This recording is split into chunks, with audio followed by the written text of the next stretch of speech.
Hello, everybody. The participants are joining in. We see the number increasing. We have planned, or at least we have more than 200 signups for this workshop.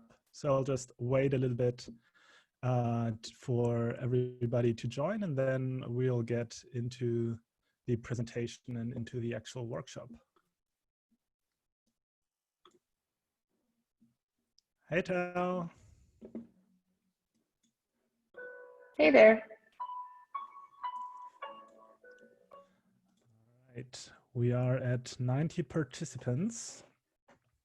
If you can hear me, we can already start testing a little bit of the functionality that Zoom provides here for these kinds of webinars. So you should, for example, be able to raise your hand. You can check if you can find the raise your hand functionality. Oh, I see that people are raising their hands already.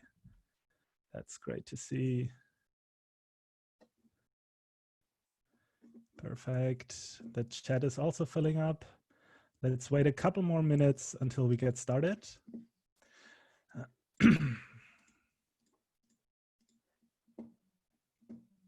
Yeah, so as a quick note for everybody who's wondering, we are recording the workshop, but we are not yet 100% sure whether we are going to publish it or not. Probably not, but we'll announce that afterwards. But for your information, it's being recorded.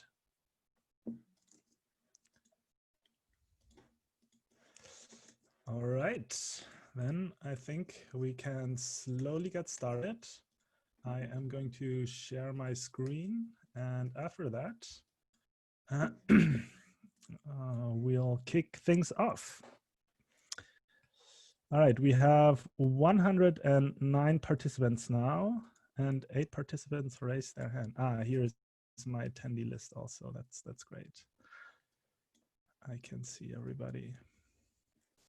So if you have a question that should be answered in public and that you don't want to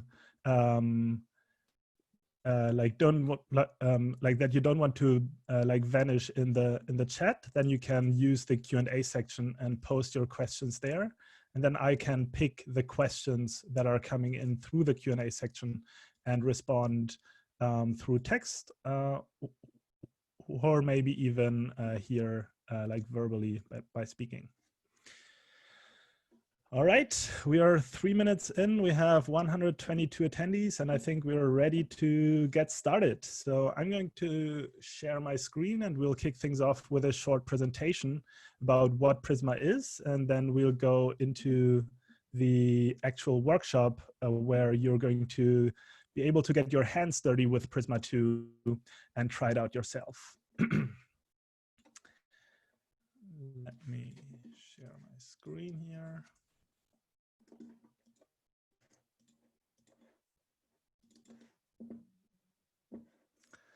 And I'm not sure if you've all seen this Notion document yet, but this is the document that you should look at while you're going through the workshop.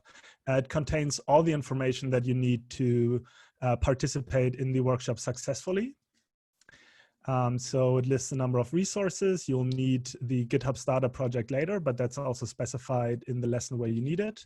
As prerequisites for this workshop, we only have 2 things. You need Node.js installed on your computer and a Postgres database server running on your machine. If you don't have that yet, you can still take the next 10 minutes to walk through this tutorial, maybe on Heroku, to like set up a free database there. Or you can start one locally on your machine, but there is no prior knowledge about Prisma required for this workshop. The kickoff has already started, and we'll continue with a short introduction to Prisma in a few minutes, and then we'll work on 3 different lessons that we'll go through through the workshop, and each of these lessons is specified in detail in its own Notion document here. During a lesson, we have 2 major parts. So first, at the beginning of the lesson, the host, and that's me, like I will show you what you have to do in this lesson, and I'll show you how to walk through the different tasks. Please, when we are in that phase, do not code along yet, but just kind of listen to my explanations and like maybe think if you have any questions or if things are unclear, and raise that for the entire group. And then you will have a little bit of time yourself to actually work on the tasks of each lesson. If you have a question that should be answered by the host, then please use the Q&A section in Zoom. Do not use the chat. That's rather for chit-chat and off-topic discussions. And you can also select individual attendees there and write them directly. The workshop will be recorded, but it probably won't be published. You can actually also say something. If you want to talk to like the other attendees, you can let me know. But by default, you're all passive attendees of this workshop. So you can see me up here on the stage, so to say, but you're only passive participants. But I can always promote you to the stage, and then you can start talking to the group as well. And we already explored the raise your hand functionality. Of course. And I really want to emphasize that we have a code of conduct for this webinar as well. So we want Prisma Day to be a delightful and enjoyable experience for everyone. So we have the code of conduct that you can look up here under this link. Cool. So let's quickly move over to the presentation and get started with the introduction to Prisma. I'll quickly check the questions that have already come in. So we have 2 questions.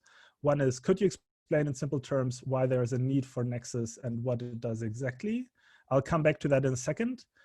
Can you post the link to the Notion document? I can surely do that.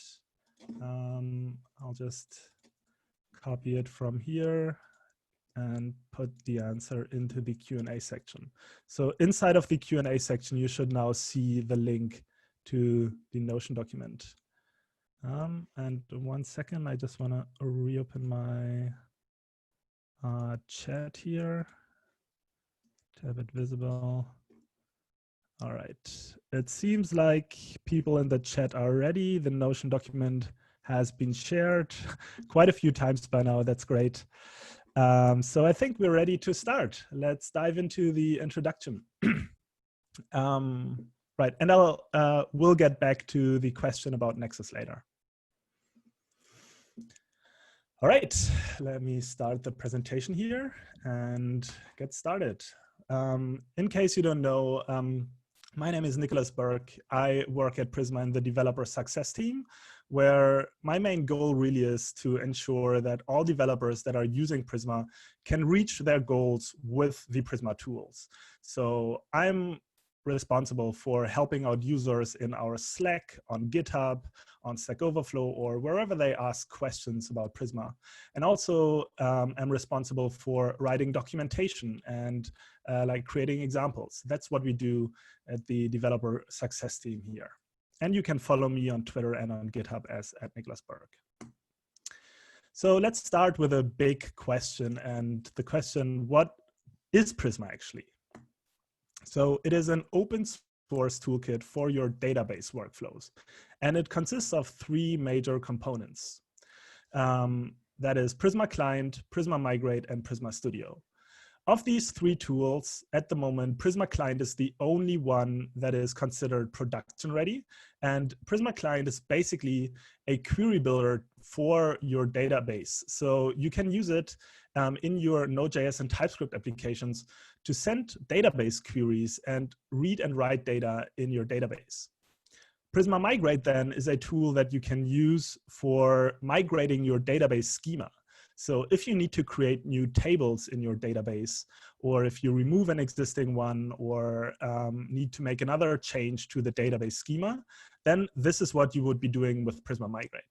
At the moment, Prisma Migrate is in an experimental state, so we won't be using it in the practical part of the workshop. I really want you to use or to get the experience that you would have with all the production-ready tools at the moment. So we won't use Prisma Migrate explicitly, but you're definitely encouraged to look into it and learn a little bit more about it. And then Prisma Studio is a GUI for your database that lets you view and edit the data in your database. At the core of each Prisma project is what's called the Prisma schema. And the Prisma schema is an important piece to understand when you're working with Prisma, so I wanted to quickly explain it here. The Prisma schema is basically a declarative representation of your database schema. So the database schemas that you create with SQL are typically imperative. A create table statement is an imperative statement where you tell your database to execute a certain operation.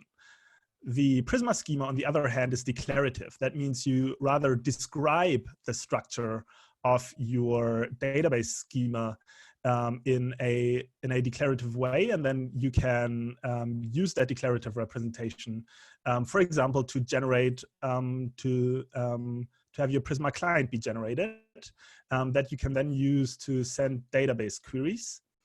And the Prisma schema in the workflow that we're looking at today will be generated from introspection. So you don't write it manually, but all the models that you will have in your Prisma schema will be generated through introspection. And so like, if that all feels like fairly abstract for you, do not worry. Once we start with the practical part of the workshop, you'll get a much better understanding of what this actually means and what the Prisma schema is being used for. So I quickly want to talk about the two main workflows that you can have with Prisma. And that comes down to talking about Prisma Migrate versus introspection. If you have, or if you're using Prisma Migrate, then your workflow typically looks like this. We already talked about the Prisma schema as the declarative representation of your database. If you're using Prisma Migrate, then you're writing this Prisma schema manually. So you would, for example, add a new model to it or remove a model. And this updates, so like this, you would manually update your Prisma schema file. Then you run a CLI command of the Prisma CLI that updates the migrations directory and creates a number of migrations on your file system. And then you run Prisma Migrate up to execute the migration against your database. And then at the end, you can update your Prisma client instance by running the Prisma generate command, and finally use Prisma client in your application. That's an important workflow to understand when using Prisma, but because Prisma Migrate is not yet production ready, we'll look at this workflow today, which is based on introspection. And with that workflow, the way how you're using Prisma is you're first creating your database schema yourself using SQL, and that's what we'll do today. And that's why I asked you in the prerequisites to be able to talk to your database using a PostgreSQL client like PostSQL or pSQL, because you will have to send a couple of these create table statements to your database in order to get started later. Then we have the Prisma introspect command that you can run on the Prisma CLI. This then updates your Prisma schema. So the big difference to the Prisma Migrate workflow is that the Prisma schema is not being updated manually, but rather it's updated through this CLI command. And then you run Prisma Generate to use Prisma Client in your application. So these are the two main workflows. And because Prisma Migrate is experimental, we'll focus on introspection today. That's it for the quick introduction. Everything is now going to get a lot more clear and practical as we're diving into the actual interactive part of the workshop where you can work with Prisma yourself. So please navigate to this URL and open up this Notion document. And I will open up it up as well again. So what we'll do, we'll walk through these 3 lessons. In the first lesson, you'll start by setting up Prisma, connecting it to your database, and introspecting the database schema to generate your Prisma data model. Then in the second lesson, you'll learn about Prisma Client, the type-safe query builder that can be used to query your database. you're going to explore various queries from plain CRUD to relation queries to using Prisma client for sending plain SQL statements. And in the last section, you'll learn about important data modeling techniques when using relations with Prisma. So we are already 5 minutes behind on the agenda, but I don't think that's a big problem. And we'll start now with the first lesson, set up Prisma. Please remember that for now, you should just watch me how I walk through the first part of this lesson. And then in the second part of the lesson, you will have dedicated time that you can spend to work through the same tasks. So here I'm now going to open up the first lesson. And the goal of this lesson is to set up Prisma by installing the Prisma CLI, introspecting your database, and installing Prisma client in your project. And for the setup, I have prepared this startup project here on GitHub that I'm now going to open. And I'm going to clone it into, oops, that was the wrong one. And in here, I'm going to clone this repo.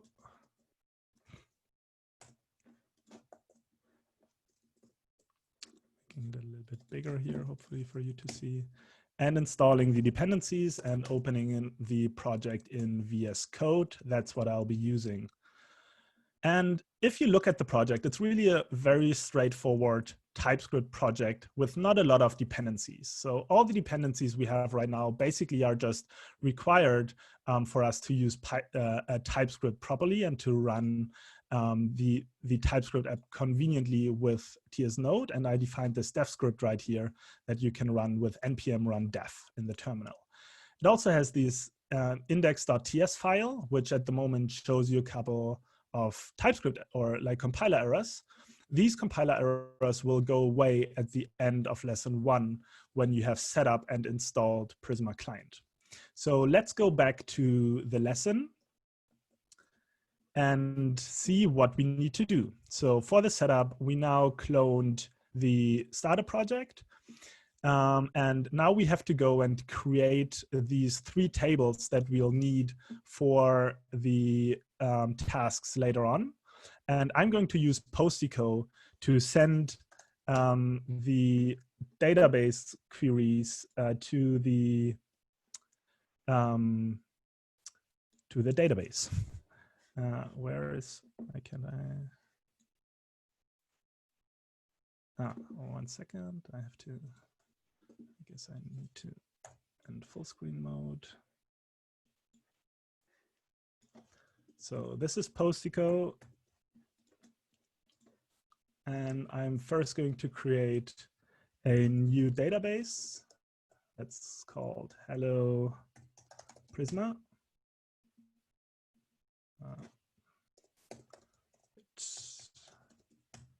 There you go. This is my new database. And it's probably a little bit too small for you to see right here, but just like be aware that I'm now sending the SQL statements to create the 3 required tables to the database using Postico. I can increase the font a little bit here. And I'm going to execute the selection, and it created 3 tables for me. All right, so now I'm done with the setup, and I can go into the tasks. And to be fair, the tasks, they are not always too challenging, and the solution for each task is right here at your fingertips. But the goal of this workshop really is for you to get comfortable with the main Prisma concepts. So I would always encourage you, before you expand the solution here, to try to figure out the solution to every task yourself. So installing the Prisma CLI, the way how you can do that is by looking up the Prisma documentation and finding the page about the Prisma CLI. You typically install it as a development dependency in your project. So that's what I'm going to do. I'm opening up my terminal here in VS Code. And I'm installing the Prisma CLI as a development dependency.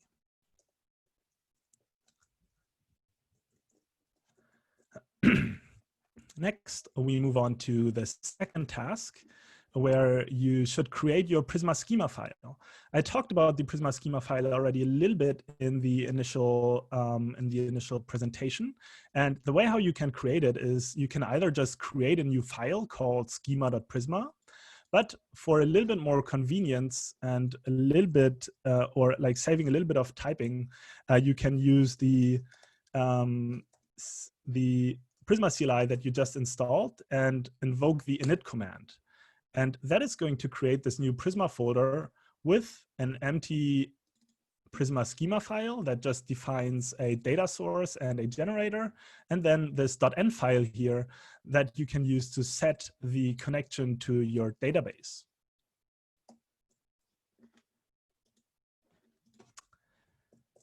So let's see what task 3 is. For task 3, we need to specify our database connection. And what's needed for that is the user, the password, the host, the port, and the database name of your database. And the way how you provide that is specified down here. So here's an example. If these are your credentials, then this is what the URL should look like. And for me, my username is Nikolas Burk. I'm locally on my machine where the password is the same as the user. And the database that I just created is called Hello Prisma. And the schema is the default schema from Postgres, which is typically called public. With this database connection URL in place, I can move on to introspect my database. And again, you can scan the Prisma docs to find the right command. Here is the command that you need to invoke to introspect your database. Pretty straightforward. You just run npx prisma introspect. And this now read my database schema, precisely read the 3 tables that I created before and added the corresponding models to my Prisma schema. So now we have a post model, a profile model, and a user model in the Prisma schema. We will not look at the Prisma schema in detail yet, but what we'll do for now is we'll just continue and install Prisma client in our project. And it is installed with the @prisma/client npm package in the same way that you're used to installing any other node module in your application. So I'm now installing this. And so here, an important note about this command when you install Prisma client is that it invokes a so-called post install script. So once this has been installed in your project, another script is executed. And in that script, the Prisma generate command is being invoked. And that generate command is important to understand when using Prisma client. And effectively what it does is it takes a look at your Prisma schema and generates Prisma client queries that you can then send from your Node.js or TypeScript application. And we're at the end of this lesson. So you can see that now the errors that I showed you initially in this script here are gone. All right, with all of this done, we are now ready for you to get into the first lesson. So you can now open up this document, set up the project by cloning the repository from GitHub, and then just walk through these tasks yourself so that you have the same setup that I do. And in the meantime, I'll look at the questions that have been coming in during that time. You will have 10 minutes to work on this. So at 2:33 exactly, we'll continue with the next lesson.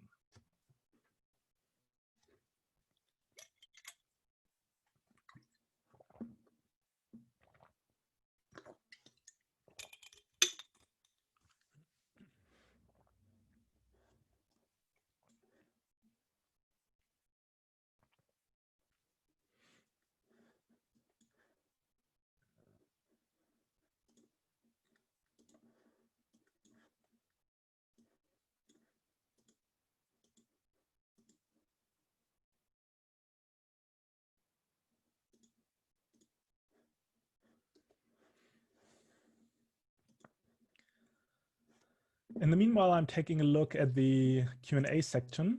So the first question that I see here is, can you please decide to share the recording after the workshop? I think we'll discuss this internally and let you know.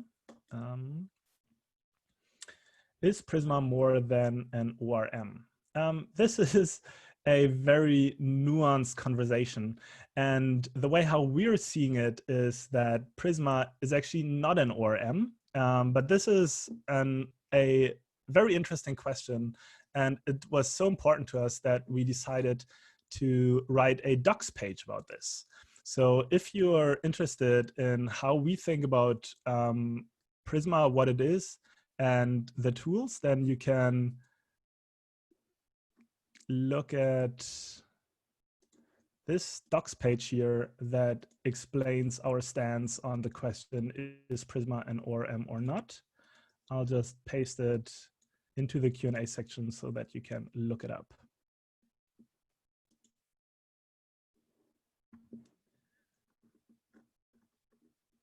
Then people want to get the link for the presentation, I guess the slides. So I'm happy to share that as well with folks. Just going to share.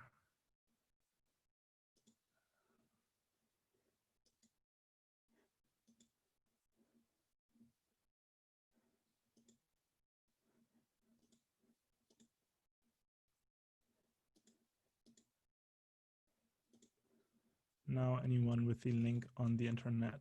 Oh, copy link.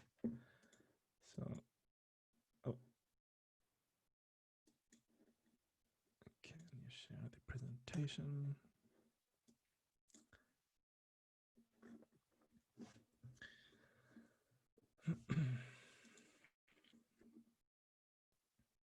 Then there is another question by Rex Lorenzo. He's asking, or like they're asking, do you need to use TypeScript with Prisma? The answer to that is no. You can also use it with plain JavaScript, but we're using TypeScript in this workshop today because it just gives you a much better developer experience than without using types. At least that's my opinion. I'm a big fan and proponent of type safety, but you can certainly also use it with plain Node.js and not use TypeScript with Prisma.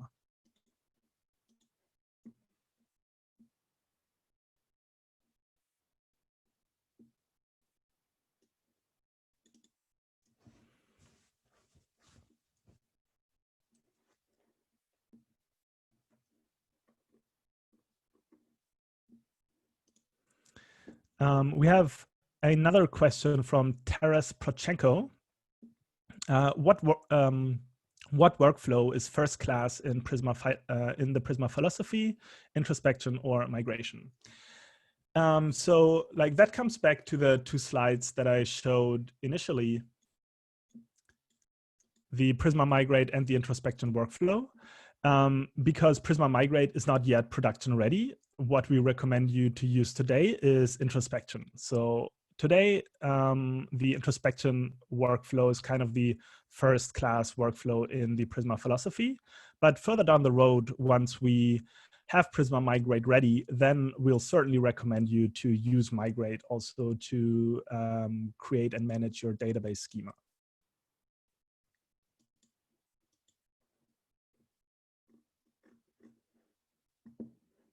Then we have another question that is along the same lines. It's also about like how would you like modify this workflow that I showed if you're creating a new database from scratch and you'd like to only rely on Prisma to manage your SQL so that you don't have to write any SQL yourself, basically.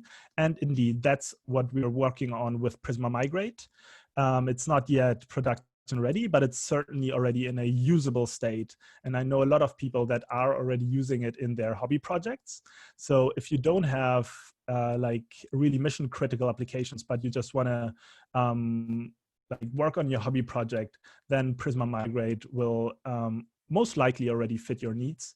And we're also looking for feedback for Prisma Migrate. So if you're interested in sharing kind of your dream solution for what database migrations should look like, then be sure to reach out to us.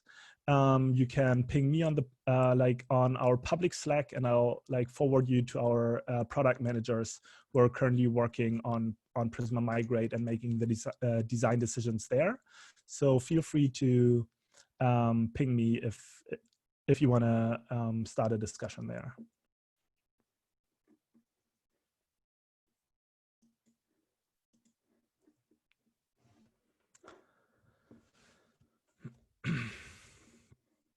We have 3 more minutes that you have to finish lesson 1. I'm working through the question. I'll continue working through the questions. Heroku says that the relation user already existed. How should I proceed? That sounds like you already created a user table. You might just be able to reuse that. You can also try to raise this question in the chat.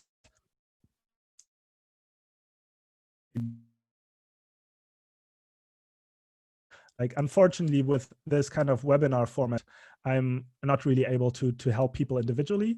It's a little bit unfortunate. That's typically my favorite part of any workshop.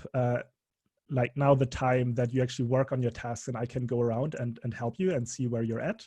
Unfortunately, I can't do that, but I can only respond to your questions here. Next question we have from Ivor Scott. Are companies using the Go version of the client in production? That's a good question. I don't know if there are companies that are really brave enough to use the Go client in its current state.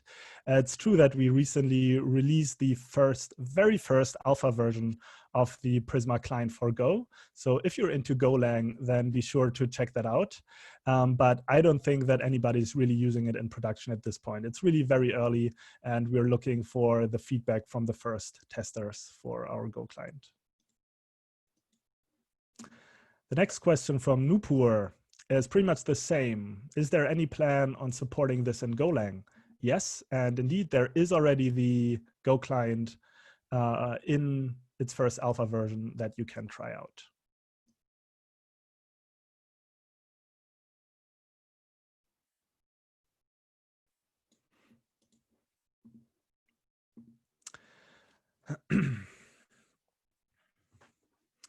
Next question is, can Prisma be used in serverless environments, for example, AWS Lambda?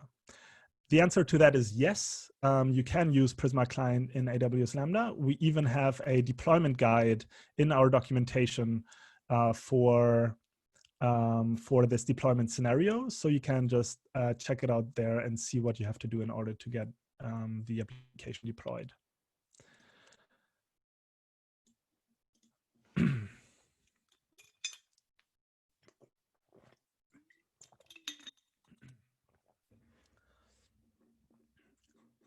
I'm picking one more question, and then we'll continue with the next lesson.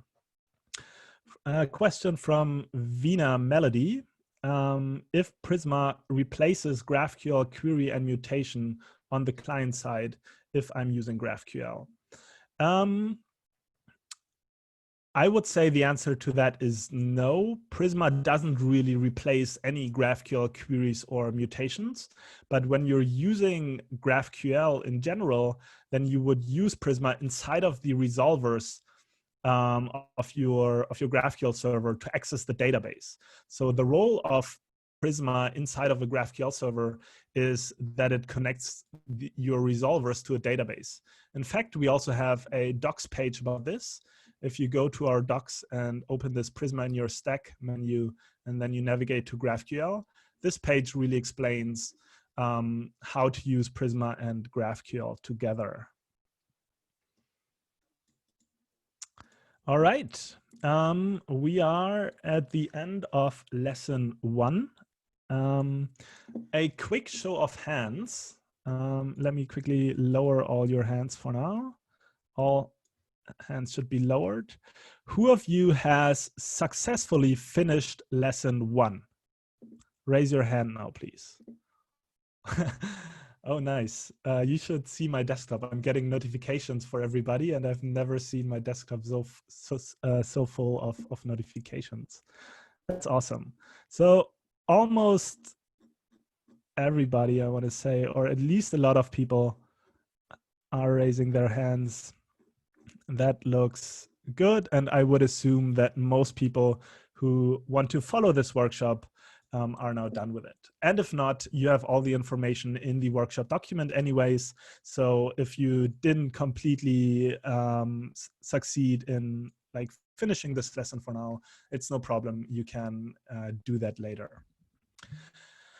All right, this brings me back to our Notion document with the tasks and back to lesson 2, Explore Prisma Client.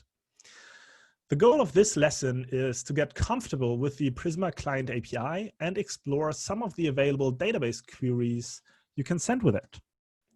You learn about CRUD queries, relation queries like nested writes, how to send raw SQL strings to the database with Prisma Client, as well as how to leverage Prisma Client's types for full type safety. And for the setup for this, you can just continue using the same project that you have been setting up in the first lesson. And here are a couple of hints for working through these tasks. So if you haven't used Prisma before, or maybe if you're even new to TypeScript, one really cool feature when using TypeScript is that you get auto-completion inside of your code editor.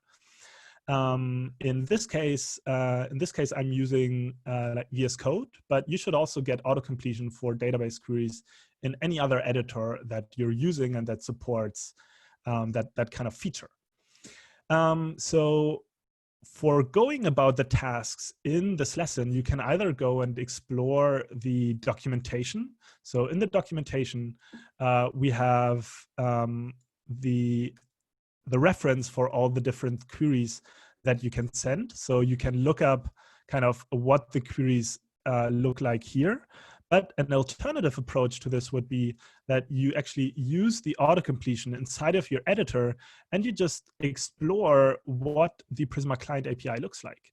So the way how to do this is you can just start typing inside the main function here, inside the TypeScript script.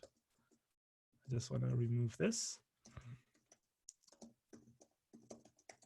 And once you type Prisma dot, this little pop-up will show you the different queries that you can execute.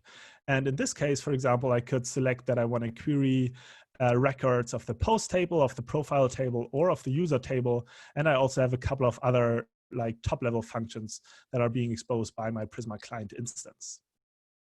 So that's the first hint, that you can use the auto-completion. Right? And I really want to encourage you to use that and try to learn the API inside your editor instead of looking up the reference documentation. Then you can also use Prisma Studio to view and edit the data in your database. The way how you start Prisma Studio is with this command. So you can run npx Prisma Studio and then the -- experimental flag.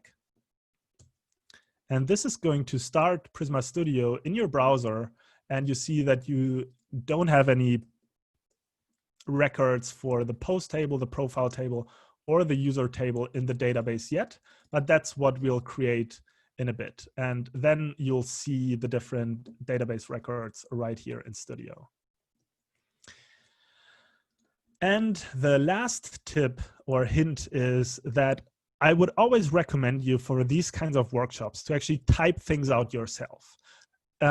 You do have the solution available for all of the queries, but I would still encourage you to not copy and paste the solution, but type it out yourself. It's totally okay if you need to expand the solution and look it up to see what the right query is.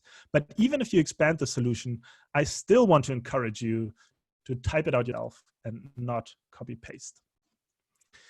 All right, now let's go into the different tasks. So we'll start by writing a query to return all post records.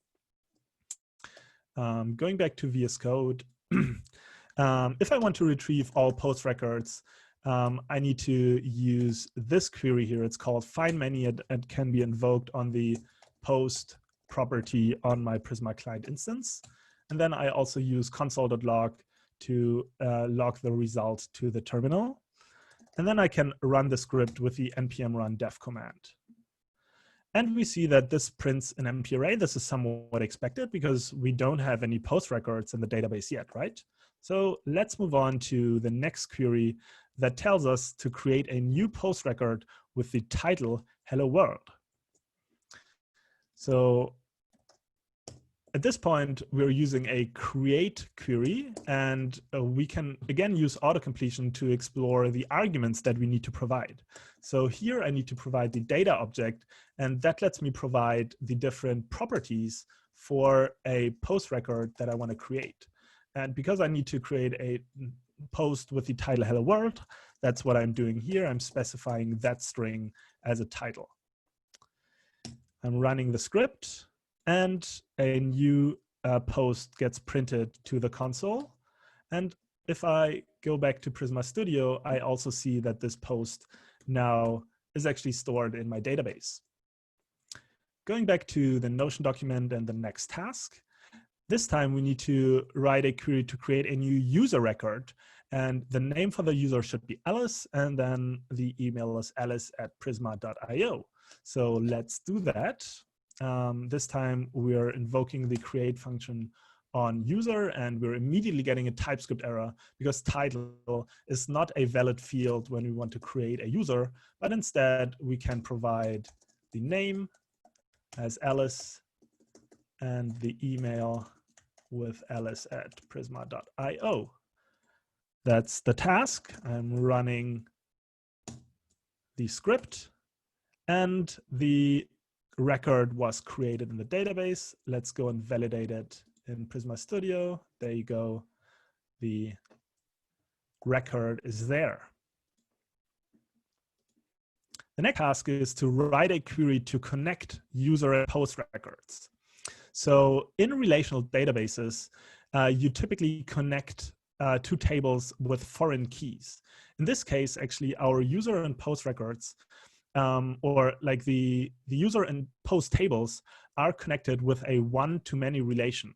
And that's because, actually, let me show you very quickly the SQL that was used to create this.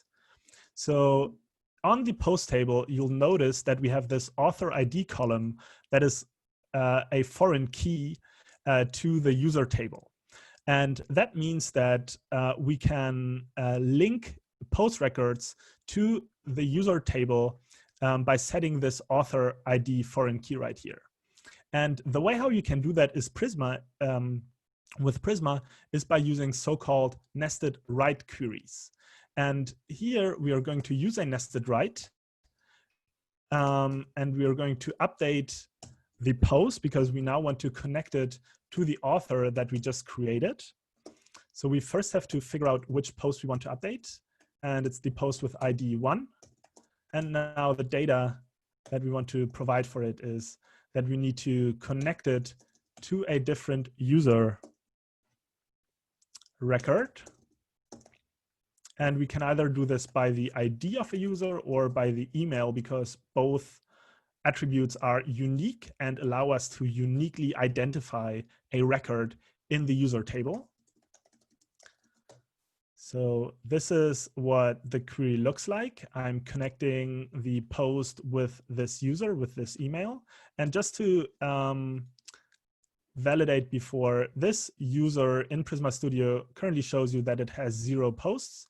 And at the same time, the user here is also set to null. So we really see that this post doesn't have an author yet. It's not connected to any user record. But after I ran this query and go back to Studio, you can see that this is now actually set to another user, and that user is the user with email alice@prisma.io. All right, so far so good. Let's move on to the next query. Write a query to retrieve a single post record. So we already saw the find many query, but this time we're going to retrieve a single post record by ID. And the way how we do this time is by using the find one query that's exposed by Prisma client. So if I run this, then we should get the same info that we got before. Cool. And the last thing that I want to show you before you get some time to work on it yourself is task number 6, where you should write a query to include a relation in the result. So with Prisma, a very nice thing is the way how you work with relations and the convenient relations API. You don't have to manually perform any joins on your database tables, but instead you can just query your data in a very intuitive way and also in a type-safe way. So what you can do here now is you can include the user for the query that you sent before. So in this find one query, I can add this include property and include the relation to the user model. And if I do that, the result that is being printed here will actually contain a nested user object. There you go. We now retrieved the data, the one post, including the user that it's connected to in the database. Before moving on to task number 7, I want you to give you a couple of minutes to work on these tasks yourself. So I would suggest that you now get 10 minutes and we'll continue at 2:56 Berlin time. So in 10 minutes, we'll continue, and that's the time that you have to run through tasks 1 to 6. And in the meantime, I'll go ahead and answer questions from the Q&A section.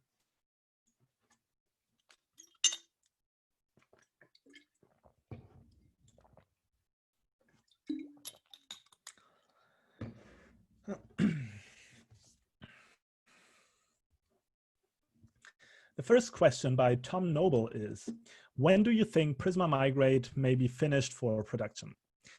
I wish I had an answer to this, Tom. Unfortunately, I don't. I know that our product and engineering team is now putting its major focus on Migrate, so I would expect a lot of progress there over the next couple of months, but I cannot provide you with a concrete timeline. But what I can tell you is that we'll probably follow a similar approach as with Prisma Client, where we first launched a beta version that was already almost production ready, but that we wanted to put out there to do a little bit of last mile battle testing, basically.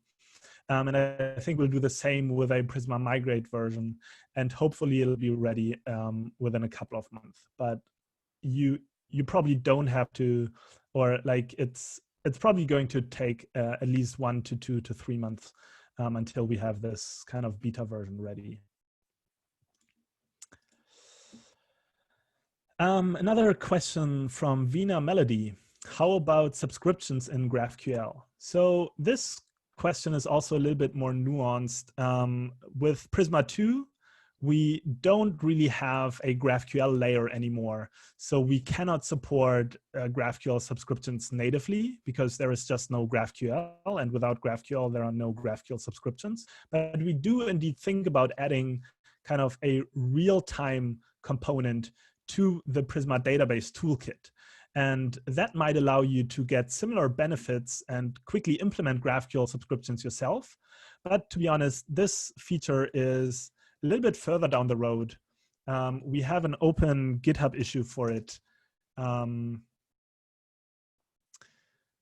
think, let's see if I can find it here. There it was. We have an open GitHub issue for GraphQL subscriptions. So if you're interested in that, then please leave your thumbs up here on this GitHub issue, and ideally also kind of share your use case for this real-time API and what you would like to do with it. Question by Enrique Benitez.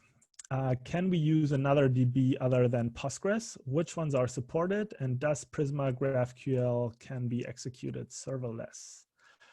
A couple of questions here. So first, Prisma currently supports Postgres, but also MySQL and SQLite. And we are already working on a connector for MongoDB. So if you want to see support for MongoDB, then again, I would encourage you to go to our GitHub issues and leave your thumbs up on this feature request that is requesting MongoDB support for Prisma 2. And if Prisma GraphQL can be executed serverless, I don't 100% understand this question, but if it's about whether you can execute or like run a GraphQL server in a serverless environment, that's certainly possible, but there are a couple of things to be aware of when you do that. So for example, you won't be able to use subscription because they require state, and like serverless environments do not maintain any state. So you won't be able to use subscriptions there, for example.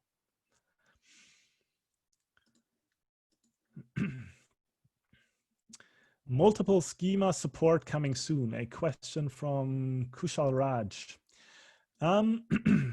Multiple schemas. I'm sure we have an open GitHub issue for this as well.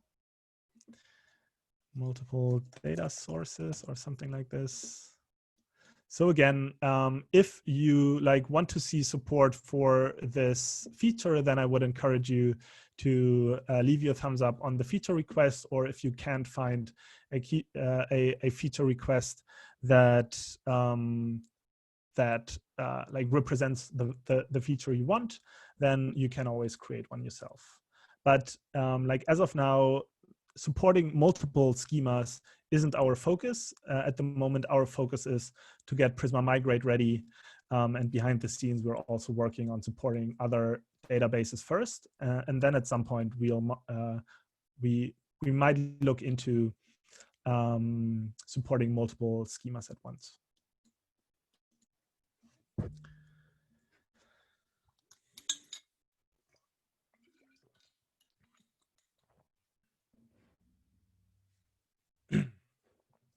A question from Racelio.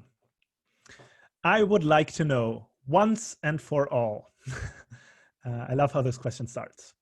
I usually mix Prisma Introspect and Prisma Migrate since it's pretty convenient to use Migrate. However, when I want to make a change in a table, for example, adding a column already containing records, I'm forced to go with Introspect and can't use Prisma Migrate anymore, unless deleting all the records. Should I only use introspection? This comes back to what I talked about initially. So yes, the recommended workflow as of today is to only use introspection. If you are using Prisma Migrate already, then you're kind of doing that at your own risk. And we cannot guarantee that the workflows actually will work and behave flawlessly and work as expected.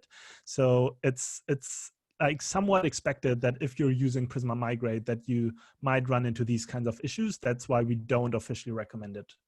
So if you want to use Prisma Migrate, then unfortunately you still have to wait until it's ready. Another question by Darko Pranjic. When do you think Prisma Migrate will be ready? Oh boy, you all really want Prisma Migrate. Again, I don't know. I hope soon, but I can't tell you a concrete timeline, unfortunately. When will Prisma Migrate be production ready? Is it still planned for mid-2020? Asked by Peter Homoki. Again, the same question or the same answer. I don't know. I wish I could tell you. I wanted to. Everybody wants Migrate. I'll tell it our product managers to work on it faster and release it as soon as possible. The same question again by an anonymous attendee. Oh boy, me talking about Migrate really triggers these questions, I think.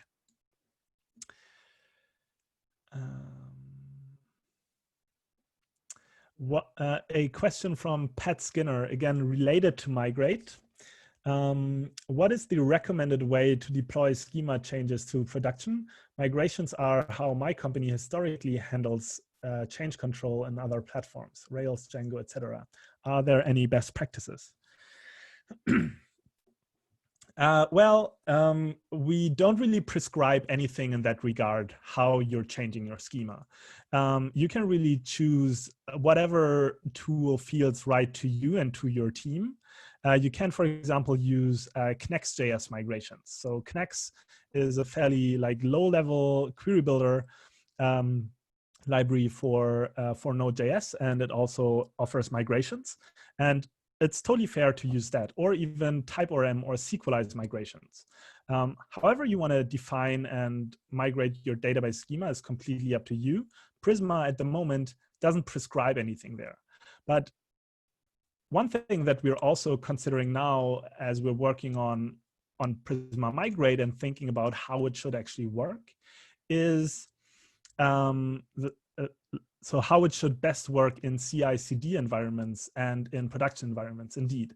So we want to make sure that we provide a solution with Prisma Migrate that can not only be used kind of locally in your hobby projects, but that also scales and that you can use when deploying your applications to production.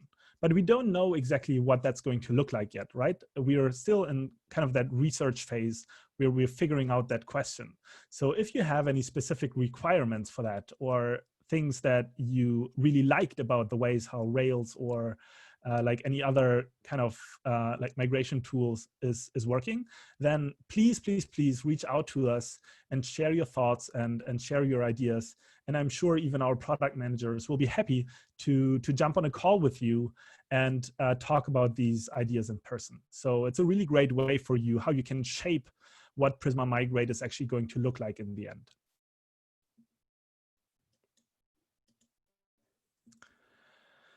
Another question about timelines. When can we expect to have MongoDB as well?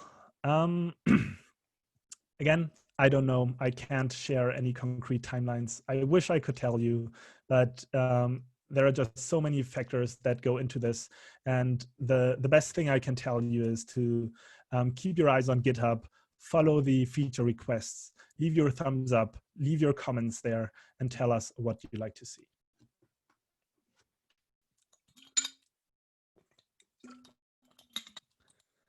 All right. The 10 minutes that you had to work on your queries are now over. Can you please raise your hands again if you are done with all the queries? A lot of people raising their hands. That's a good sign. That's a really good sign. More people.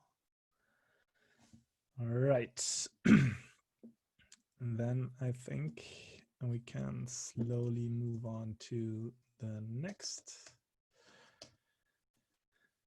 lesson. Let's go.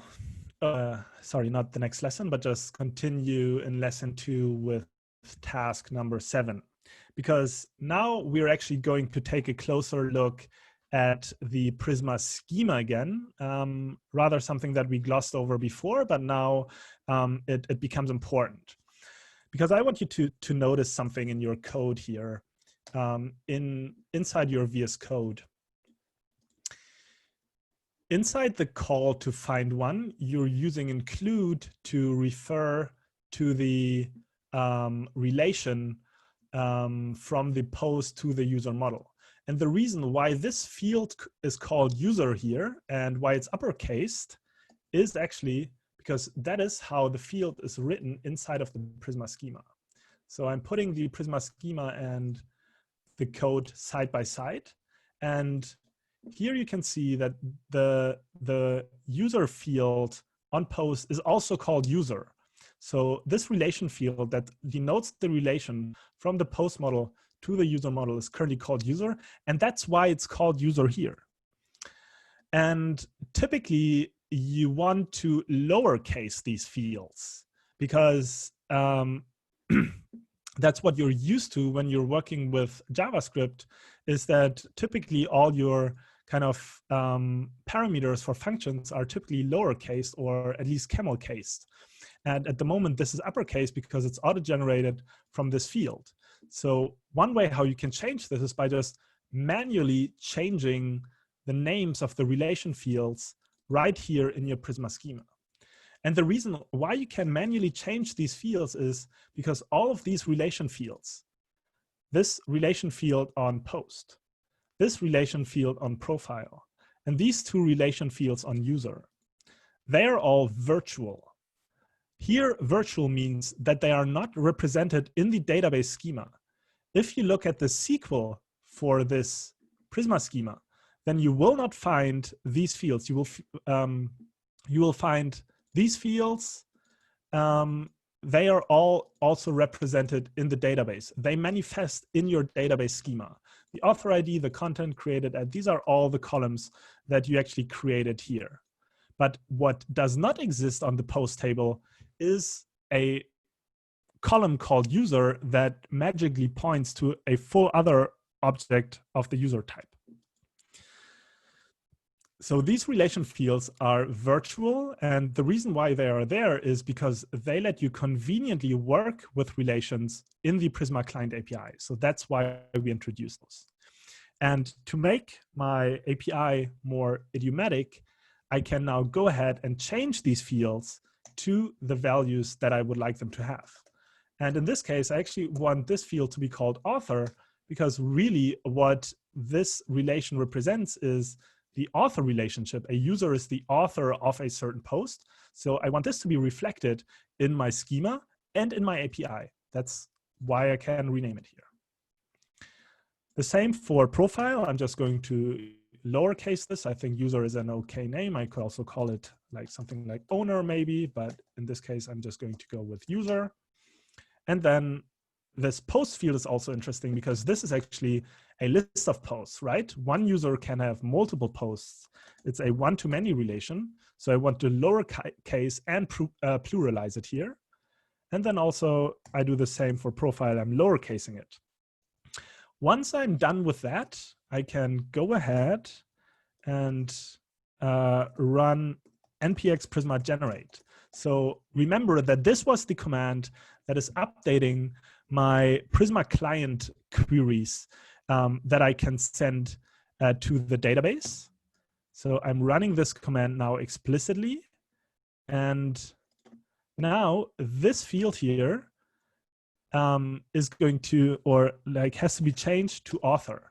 And this currently shows a compiler error, and that's most likely because VS Code is not catching up with the changes that are made to the Prisma Client Node module. So what you can do in this case is you can restart the TypeScript server.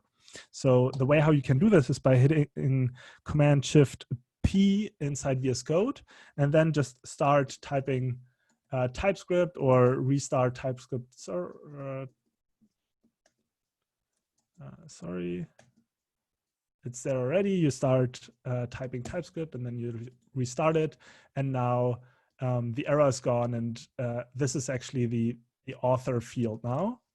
And also if we run the script now again, then we also see that this is now called author, where it was previously called user.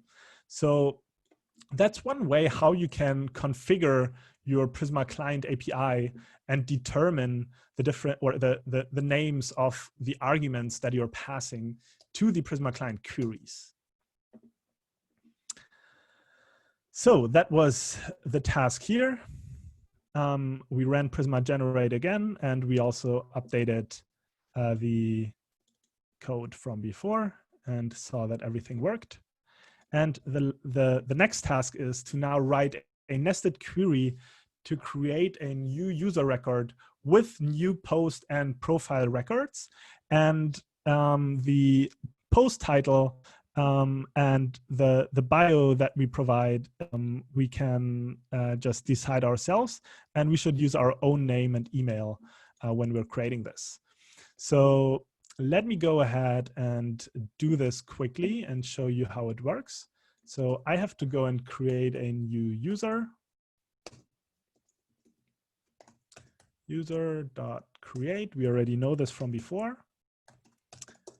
Data, we also already know how we can create simple users. But we need to provide more data now because we have a nested write. So I want to provide the profile and the post right away.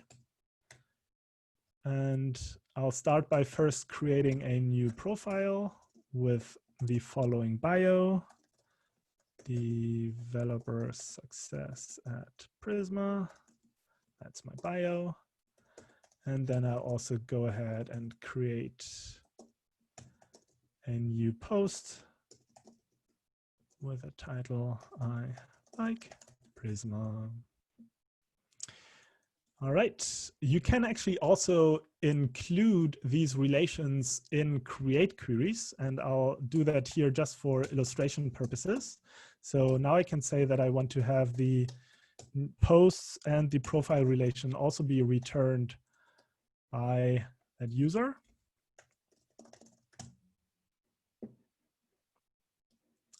And there we go. We get the full object that I created in the database, including the new post and the profile. All right, let's continue looking at the next task. So in this task, we're going to look at Prisma client's auto-generated types that you can use to make your code completely type safe. There can be scenarios where you want to type the input object of a function, and the input object of a function might be your, might have the structure of an object that's returned by Prisma client. And if you use include, then the structure of your types will be nested. So what that looks like in here, let's clean this up a little bit. I want to take this as an example. So assume we have this function that takes an object, a post with author. So effectively something that I get from this query, find one, where ID 1 and include the author true. So the type of this result here, we can observe inside of VS Code. It's statically typed to post, but with a nested object of type user on an author field. So that's the type for this object. And this is also what's expected here. So this post with author should be compatible with the result of this query. So now I want to call uppercase name and title of the result object right here. And the way how you can now statically type this is by using Prisma client's generated types. So you can create the type that we see here in VS Code. You can create that by importing the right generated type from Prisma client and then creating your own type like this. I'm just going to copy and paste this here right now.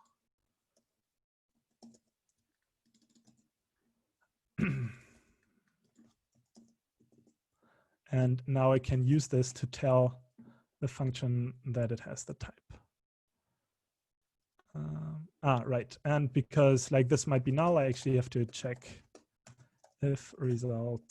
So now I can use it. The types compiler here can be sure that this is not null.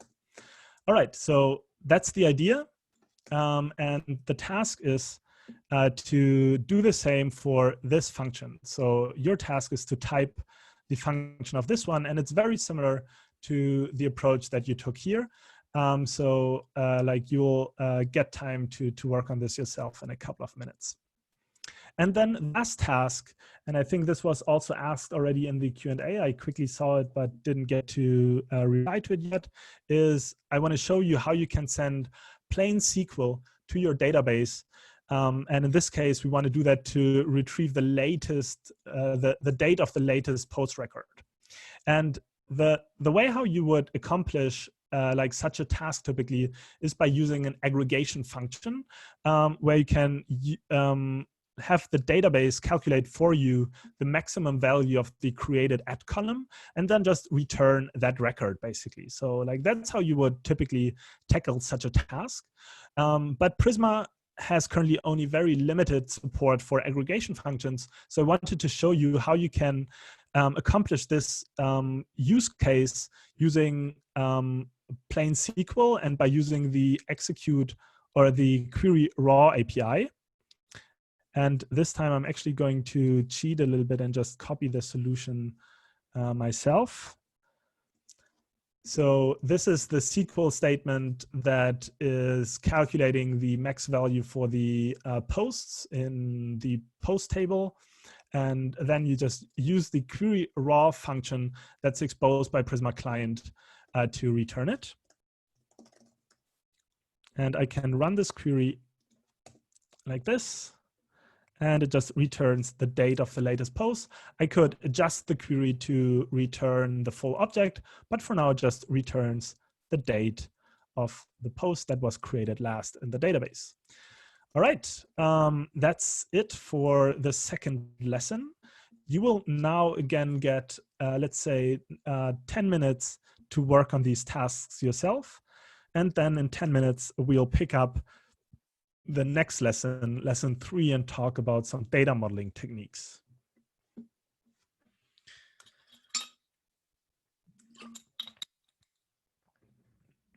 All right, I'll dismiss a couple of questions that have been asked before. So a lot of people still asking about migrate and MongoDB. I think I answered that. A question by Pascal Martineau. Will Prisma Migrate eventually support tighter integration with Postgres-specific features like functions, or would it require someone to always use introspect?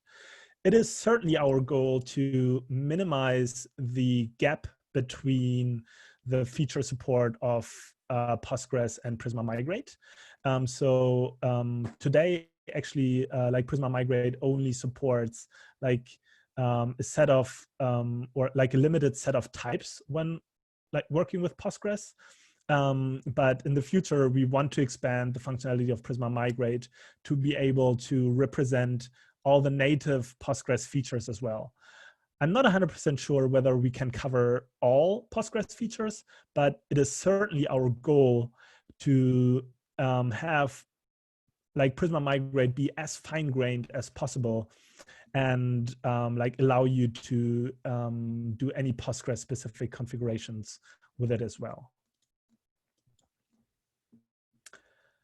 Question, can we mix introspect and migrate in the same project? Yes, that is totally possible. I don't know if it's a good idea, but seeing that migrate is currently still experimental, I would not necessarily recommend it, but you can try and see how far you get with that approach.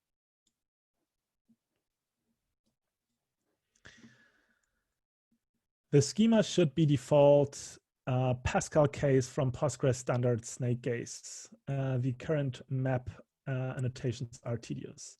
I totally agree with you here. This was asked by an anonymous attendee. So like this is like effectively complaining that introspection currently reads your database schema as is and takes it over into your Prisma schema in the same way that it was written. And to illustrate that point, I just want to open up the Prisma schema again. And in fact, you might have noticed that I'm not really following the Postgres convention of using snake case to name my tables and my columns right here in the SQL. And the reason why I'm not doing this is because for exactly that same reason, I want the things to show up properly in my Prisma schema immediately. If you were to use snake case notation here, you can use the so-called map attribute to map from your fields to differently called columns. So for example, if the author ID column right here would be spelled author ID with an underscore here, but I still wanted it to be called author ID here in my Prisma schema, I could use map right here and specify the connection like this so that I can choose the name for my Prisma schema and therefore for my Prisma client API, but still tell Prisma that the information for this field actually lies in a different column. So I can use this at map annotation to achieve this. And at the moment, introspection only reads the database schema as is, but we are already working on a number of different features that will improve introspection and that will further down the road also allow for this automatic conversion from snake case and camel case.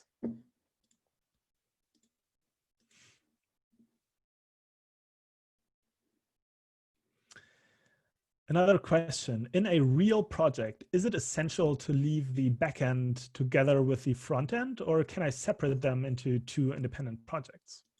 I think that just depends a little bit on your development philosophy in terms of what's possible. I think you can follow both approaches.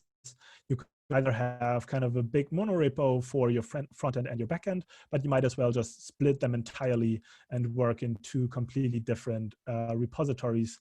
And then build an API that can be used by your front end to connect to your backend.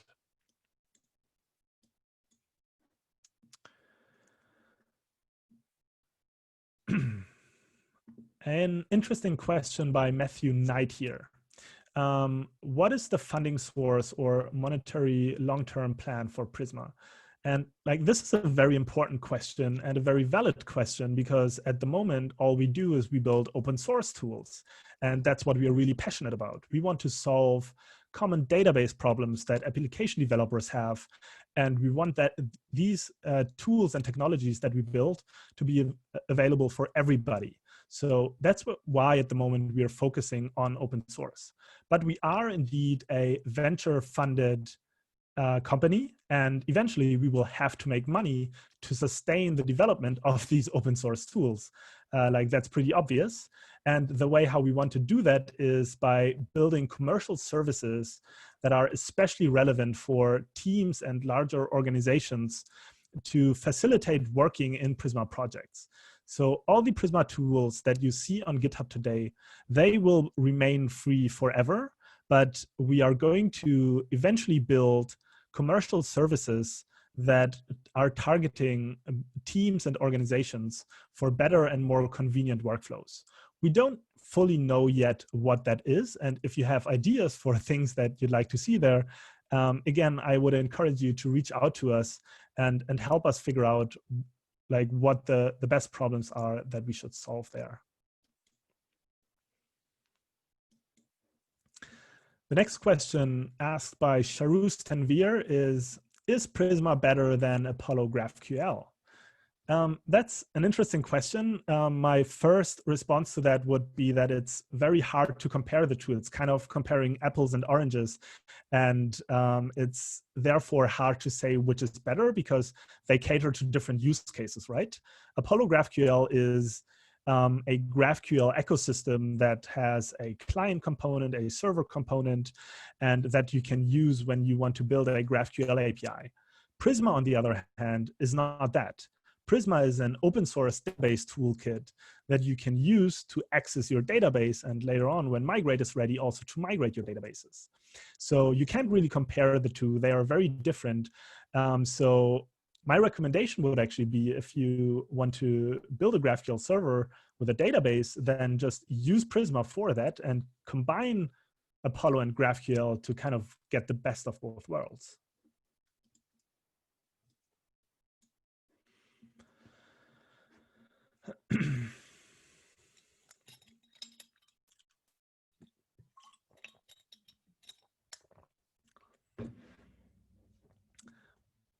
One more question before we can get back to the lesson, maybe. What's the advantage of Prisma Studio compared to other admin tools like PG Admin? That is, again, something that you have to figure out yourself, basically. If you ask me, what I really like about Prisma Studio is the UI and how intuitive and modern it is compared to another or pretty much all the other database clients that I've worked with. And like the database clients, even like Postico or Table Plus, they feel a little bit cumbersome and low level at times when you just want to change some data somewhere. So for these kinds of use cases, I always prefer Prisma Studio. And a couple of cool features of Prisma Studio actually are also that it lets you very easily work with relations, right?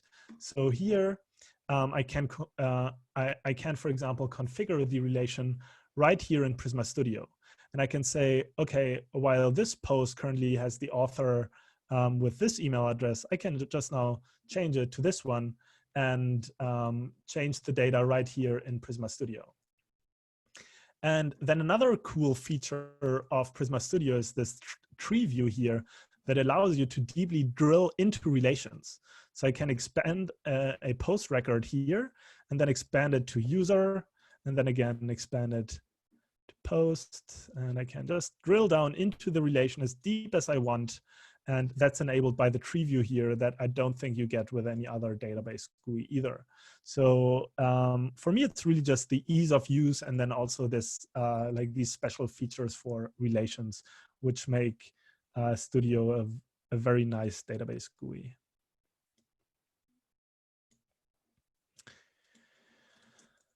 All right, let's go back to our lesson. Where is my Notion doc? Right here. First, like maybe raise your hands again so I can get an indication of who of you finished now lesson 2 completely. Please raise your hands. All right, a lot of raised hands. That's so awesome. All right, let's go into the last lesson for today. The goal of this lesson is to learn some common data modeling techniques that are useful when using Prisma. Specifically, you'll explore implicit and explicit many-to-many relations. Actually, self-relations are not part of today's workshop, but we have extensive documentation for those if you're curious about them. So let's take a look at the first task. So many-to-many relations are a bit more tricky to model in relational databases compared to one-to-one and one-to-many relations. These relations typically involve only a single foreign key in the database. And in order to model many-to-many relations, you typically use a relation table. So it's kind of an intermediate table that is connecting your two tables. Let's quickly open up the docs page that we've written about relation tables and implicit and explicit relations. So with an implicit relation, an implicit like many-to-many relation, you just define your relation like this. It looks very natural in your Prisma schema. You can say, okay, my post should have categories, and that's just a list of categories. And then my category model should have a number of posts that is a list of posts here. So it's a very intuitive way of expressing a many-to-many relation.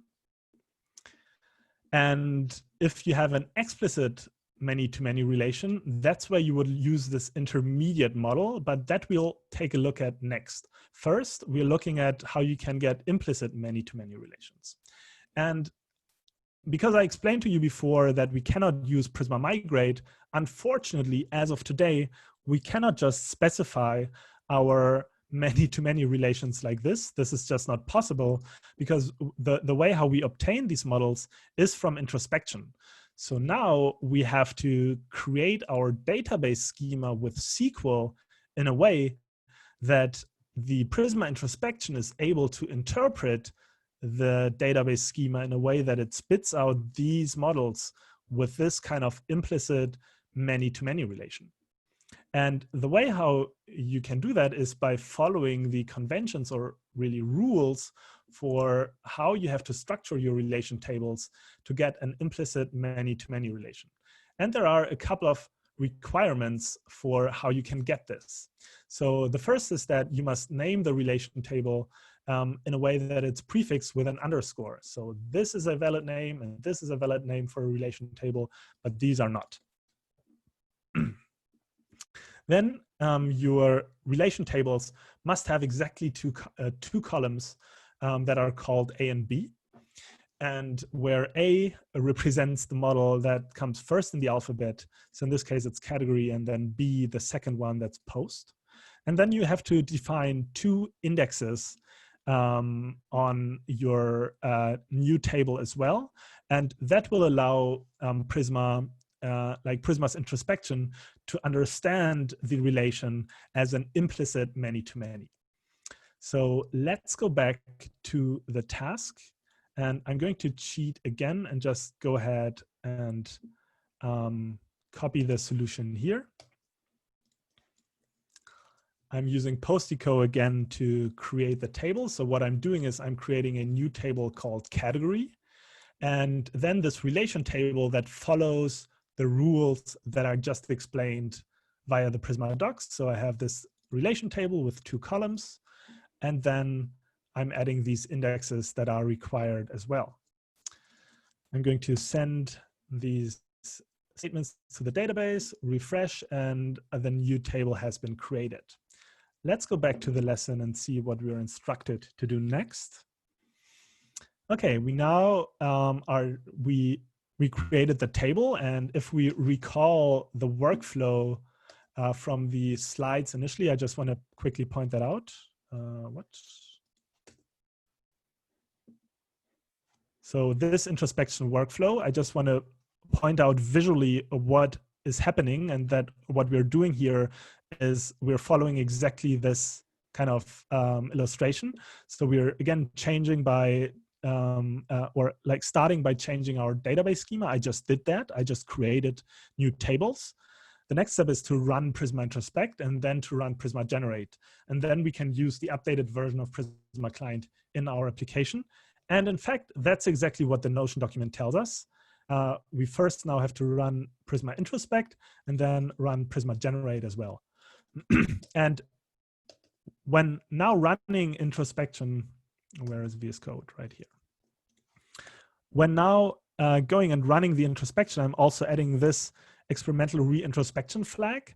And this will ensure that the relation fields that I renamed before and that you renamed before in your Prisma schema, that they will remain now in the Prisma schema. Because if I didn't add this flag, they would get overwritten again, and they would be just called post and profile and user again, and like would be uppercased. And because I don't want that, I want to keep these relation names, I'm adding this flag. And the introspection is currently also in an experimental state, but we're going to release that into stable fairly soon. So I'm running the new introspection. And now if I look at the Prisma schema again, just let me open it. We now see that we have this updated category model here, and also the many-to-many relation that we wanted. But of course, we have the same problem as before, that the relation names are misnamed. We want to pluralize them and lowercase them. So there is no formatter for Prisma install. That's weird. But that's not a problem. I just run Prisma generate. We updated our Prisma client. So now we'll be able to use the many-to-many relation in our code. And what we should do here is we should connect a post record with two new category records. So in this task, you're supposed to create two new categories named random and greetings, and add an existing post record to these categories. And the way how to do this is, again, with a nested query that is similar to the one that you saw in task 4 of lesson 1. And I'm going to spell that out for you. So I'm going to delete all the code here. Const result. I'm going with this generic, or actually, this is the first category. I'm just gonna call it cat1, cat as an abbreviation for category, and then Prisma dot, oh, I guess I have to restart the TypeScript server for things to take effect. Create data name. So one category is called random. And the second one is called greetings. And now I can go ahead and update the post and connect it with these two categories. Post.update. And I'm going to do that with a nested write. So here I'm connecting with categories. And I can just refer to the IDs of these categories.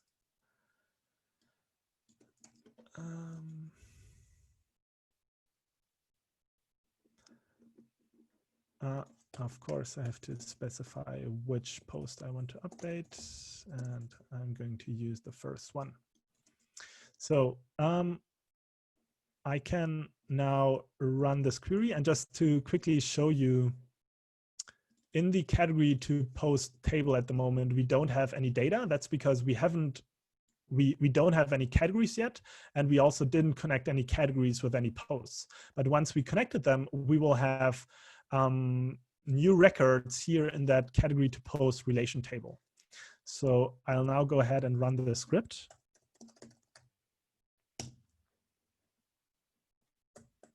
And going back to Postico, we now see that these new records, they represent that category 1 is connected to post 1, and category with ID 2 is connected to the post with ID 1. And that's exactly what our script did, right? All right, next I want to show you how you can turn an implicit many-to-many relation into an explicit one. And the reason why you might want to do it, to do a thing like this, is when you want to add meta information to the relation. For example, in this case, it could be interesting to track which user was responsible for adding a certain post to a certain category. So if we wanted to track that, then we would have to associate each record in the relation table with a user ID. And it might also be interesting to know when was a post added to a certain category. And this is basically meta information about this relation that we have in our code.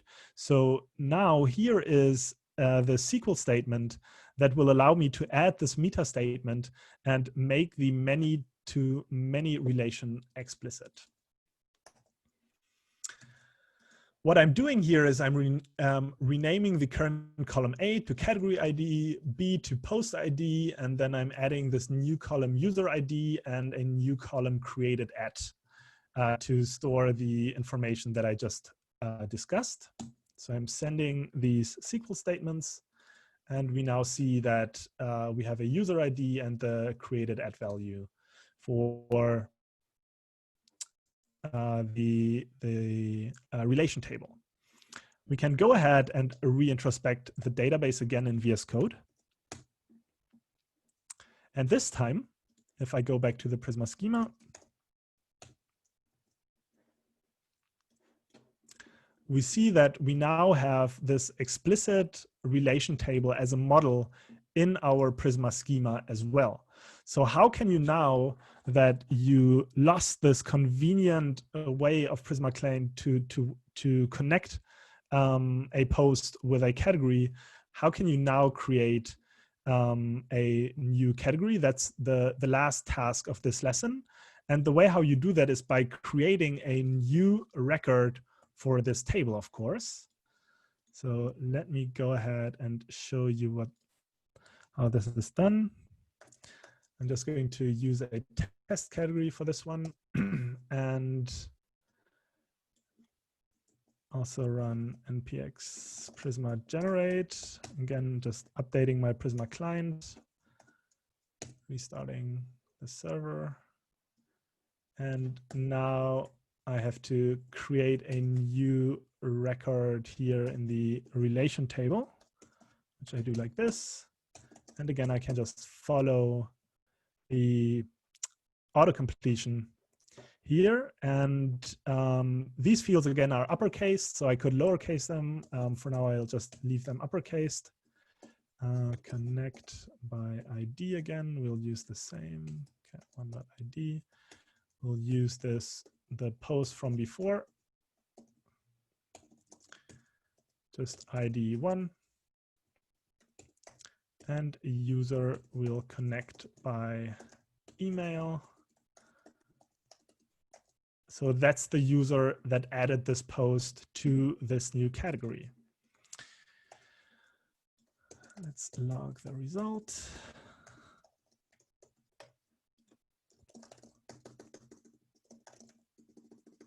Run the script. And there you go. If we check this in Postico, we now see that the category was added. All right, you now have the remaining 10 minutes to, or like not the remaining 10 minutes, but 10 minutes to work on lesson 3. And once you're done with that, I'll take a couple of more minutes to specifically answer a Q&A question, but I'll do so already now as well. So feel free to get started on lesson 3, and I'll pick questions from the Q&A section.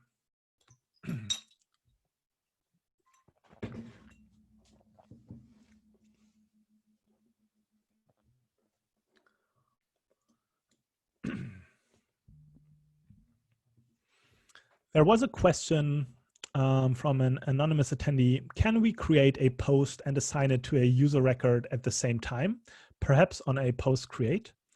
That is totally possible. And that question was probably asked before you had to write the nested write query in lesson 2, because that's exactly what you did there, right? You created a new user with a new post and a new profile.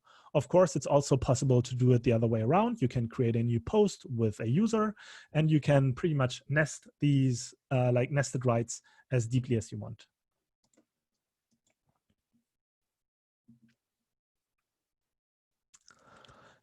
A question from Matthew Pengelly. What is the reason that you can only insert foreign keys with the connect command and cannot directly modify the foreign key itself? So that's indeed a limitation of the Prisma client API at the moment. Like I would say there is no specific reason for it other than historic ones, how we built Prisma client initially, but I believe there already is a feature request for it. And if no, then like certainly be sure to create one yourself. But I'm pretty sure that either in the Prisma client or Prisma client JS repo, you'll already have a feature request for this, where you can leave your thumbs up to make sure that we're addressing and prioritizing this feature.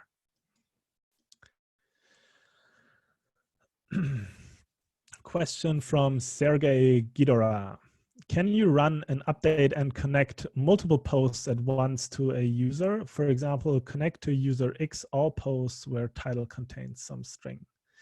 I'm not sure if that specific scenario where you filter, you would probably have to do that in 2 separate queries. I don't think that you can do that in a single query with Prisma Client. So you would first have to filter for all the posts that fulfill a certain condition, and then you can connect them to the user. I don't think it's possible in a single query.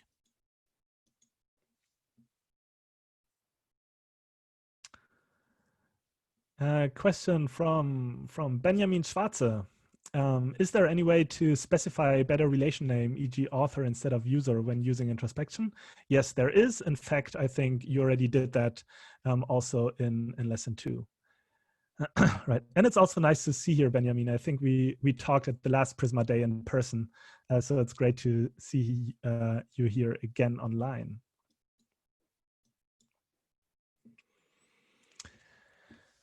A question from Rudy Yardley. How does Prisma compare to Knex? What are the main benefits of Prisma over Knex? For people who are not familiar with Knex.js, I think now might be a good opportunity to just show you what this even is. Knex.js is a SQL query builder. And that means what it allows you to do is it allows you to create your SQL queries with a programmatic API. So what you'll do is, I'll try to find an example here. You are effectively still composing SQL queries in your code, somewhat similar to what you're doing with Prisma Client, right? With Prisma Client, you're also formulating database queries in your API, like in your code. The big difference is that Prisma Client abstracts away from SQL. You don't actually have any SQL concepts in the Prisma Client API. You won't find something like join or select because these are taken straight from SQL and are just now represented programmatically in your code, but you're effectively still writing SQL. And SQL is a great technology, but it's also very complex and it's very easy to shoot yourself in the foot with it. So the reason why we built Prisma was to provide developers with a higher level way of working with their data that is also safe and prevents them from common pitfalls that developers typically run into when using the low-level SQL. And if you want to learn more about this, again, I can recommend you a docs page. So this page called Why Prisma in the Prisma docs. It explains how Prisma compares to other database tools, such as SQL query builders and object relational mappers, and explains basically how Prisma fits into that model. So I would definitely encourage you to read that docs page if you want to learn more about how Prisma compares to these tools. What is the big main difference between Prisma 1 and Prisma 2? Asked by Enrique Benitez. The big differences, the major differences between Prisma 1 and Prisma 2 are listed in our upgrade guides. There is a section in the documentation that's called Main Differences between Prisma 1 and Prisma 2. So on a high level, the biggest differences between Prisma 1 and Prisma 2 are the following. Prisma 2 doesn't require hosting the database proxy server. Prisma 2 makes the features of Prisma 1 more modular and splits them into dedicated tools. So where you before pretty much only had one gigantic Prisma 1 monolith, you now have kind of separate tools that you can pick and choose from. The Prisma 1 data model and Prisma YAML have been merged into the new version, the Prisma schema. Prisma 2 uses its own modeling language instead of being based on GraphQL SDL, though I want to point out here that we are heavily inspired by GraphQL SDL because it's really very intuitive to describe your data with the GraphQL schema definition language. And we wanted to keep that aspect of being able to very intuitively describe your data. And hopefully with the version of the Prisma schema language that we came up with, we found a way that is up to par in terms of intuitiveness with the GraphQL schema language. Then one really big difference and a common source of confusion is that Prisma 2 doesn't expose a GraphQL API for your database anymore. So one key point of how Prisma 1 actually worked was that there was this standalone proxy server for your database that exposed a GraphQL API for the database. That's not at all the case in Prisma 2 anymore. So if you're still associating Prisma with GraphQL, please completely forget that and instead only think about databases when you're hearing about Prisma in the future. And then we also brushed up the introspection, and it's now way more powerful, and you can use it to basically connect to any database. That's the question about the big differences between Prisma 1 and Prisma 2. All right, I'll scroll through a couple of questions here and pick the best ones.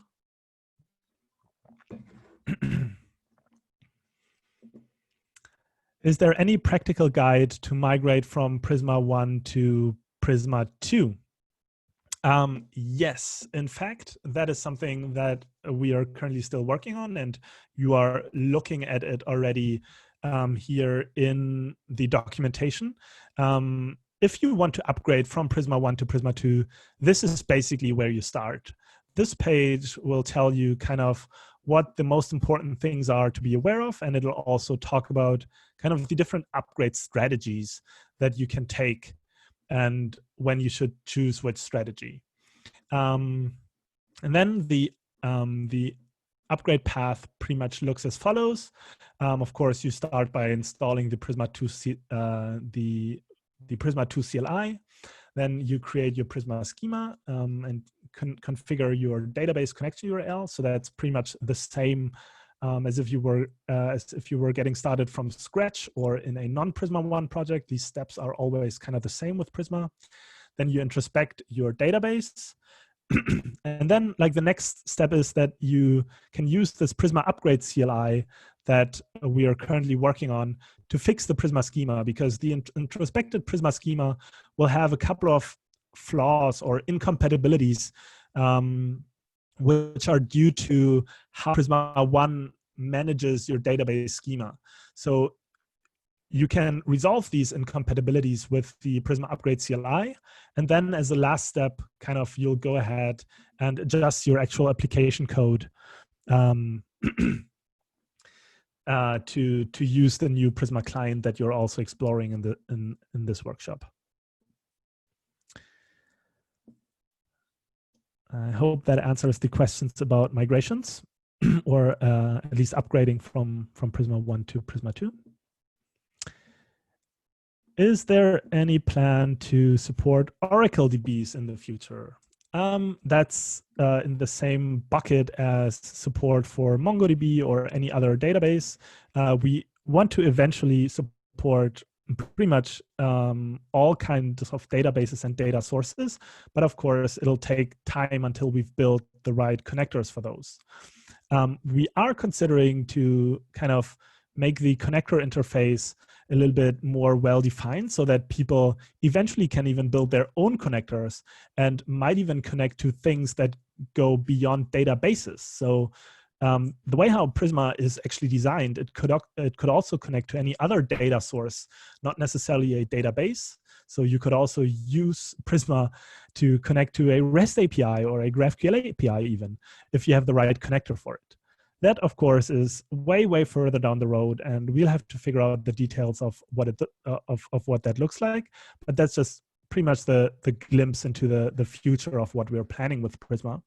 And as for the concrete support for Oracle, again, pretty much all I can tell you here is to go to our GitHub issues. I guess we don't have an open issue for like Oracle yet. So if you want to see support for Oracle, then be sure to create your feature request here, and everybody else leave your thumbs up to get the support.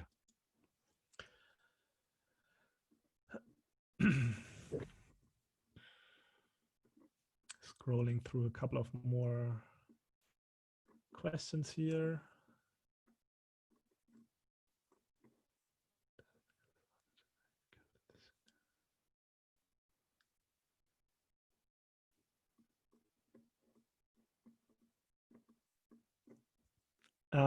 One question by Racelio.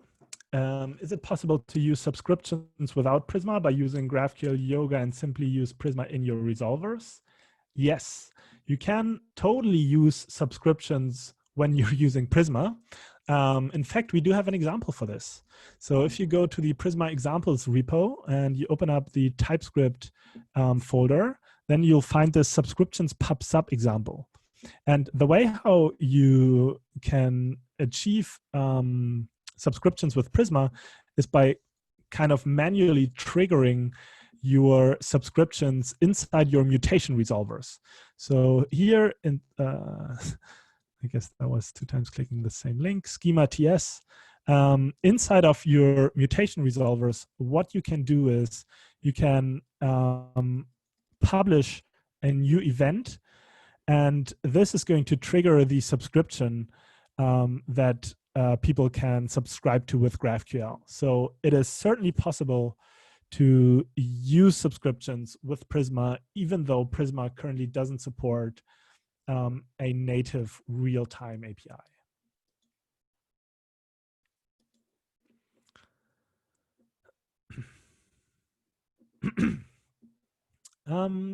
Another question by an anonymous attendee. Could you explain in simple terms why there is a need for Nexus and what it does exactly? First of all, I want to point out that Prisma and Nexus are completely separate tools that you can use separately and independently. That means you can build anything. You can build a REST API, and you can build a GraphQL API, you can build a gRPC API, whatever application you need that talks to database, you can use Prisma for. On the other hand, if you want to build a GraphQL API, then you can use Nexus, and you don't have to use Prisma with Nexus. You can use Nexus to build your own GraphQL API, for example, that just wraps a REST API and that is not even talking to a database. But where the two come together is when you want to build a GraphQL API that connects to a database. That's really the perfect use case for Prisma and Nexus together. And that's when you can also use the Nexus plugin Prisma to leverage some information from your Prisma schema and expose some of your database models directly via GraphQL without a lot of boilerplate. So you can use Prisma and Nexus completely independently, but they integrate nicely when you want to build a GraphQL server with a database. I hope that clarifies it.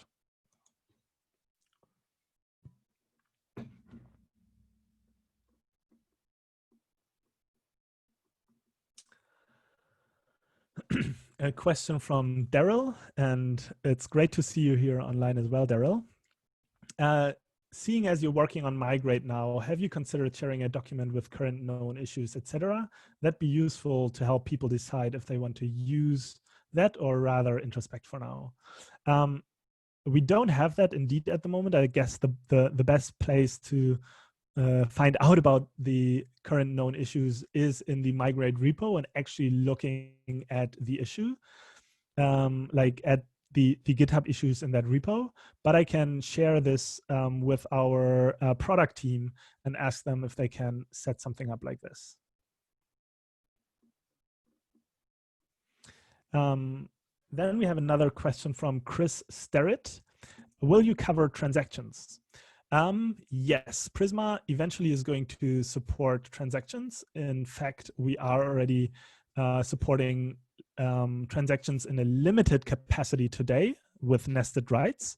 And then also just in the latest 2.1 release, we actually introduced a transaction API that's hidden behind a feature flag.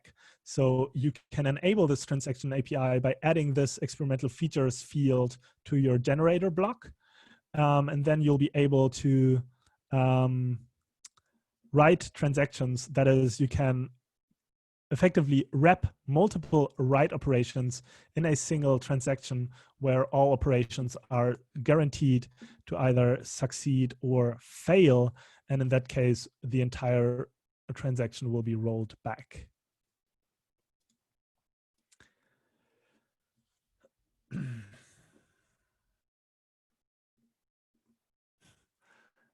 More people asking about Prisma Migrate. Is DynamoDB supported or on the roadmap? I believe there is an open issue for DynamoDB. DynamoDB, yes. If you're interested in DynamoDB, be sure to leave your thumbs up here.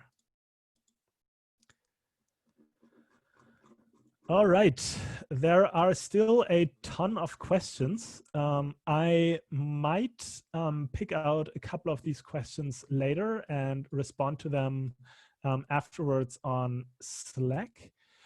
For the time being, I think we can wrap up this workshop, but before I let you go, I want to encourage you to leave your feedback for this workshop. We're very keen on learning how you liked it and whether it kind of like met your expectations, how you like Prisma. So in the Notion document that I shared with you, you can click on this link here and that'll bring you to a type form with, I think, only like 5 or 6 questions, which you can really complete within 2 minutes. And also, if you think that this wasn't very difficult, what I did here, I just kind of walked you through this Notion document and explained a few things in a live demo, and you can do it too, then I want to encourage you to host this workshop yourself. Hosting workshops is really fun, and it's also a great way to deepen your understanding of things and giving back to the community. So I definitely encourage you to try it out yourself. And you can just reuse this Notion document that I shared here. You can like modify it as much as you want, but I definitely encourage you to go out into your local developer communities and just do the same kind of workshop and see how people like it. All right. With that, I think we can wrap up, and I want to thank everybody for attending today and hope to see you around in our community Slack and tomorrow when we'll see all the Prisma Day talks. Have a good day, everybody.